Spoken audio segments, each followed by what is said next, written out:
Eto na, ang niluto kong mainit na sabaw na angkop ito sa tag-ulan. Hindi lang ito sobrang yummy, kundi the best! Paano ko ba ito niluto? Aba, sabay-sabay po natin panoorin itong aking ginawang video. Lagyan natin ito ng asin, konting mantika. Ilagay na ang macaroni noodles. Atin itong palambutin.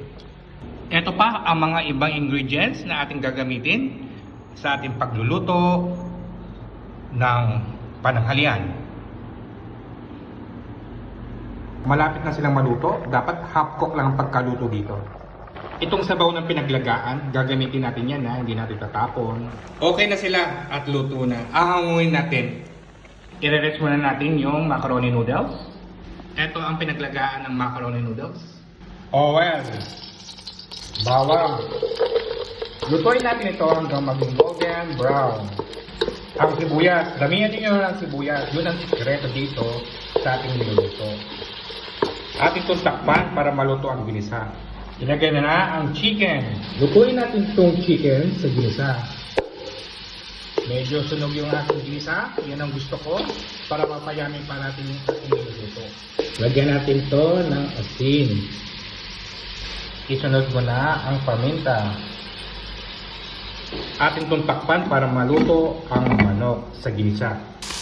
Okay na itong ating ginisa. Luto na. Ilagay na natin yung pinaglagaan ng macaroni noodles. Pero lalagyan pa rin natin ito ng sabaw. Lagyan pa natin ng sabaw. Atin itong pakuluan. Atin itong takpan para mapabilis ang pagkulo. Pagkakulo, ilagay na natin yung gatas. Evaporated. Atin itong pakuluan para maluto yung gatas. Tinikman ko na ito ay ayos ang lasa. The best! Pagkakulo, ilagay na natin ang carrots. Lutuin lang natin ito ng bahagya. Mga 1 minuto lang ha. Ito ang sikreto ko dito para umami ang ating sabaw. Yan. Lagyan natin siya ng celery. Bahagya lang itong pagkaluto natin dito ha.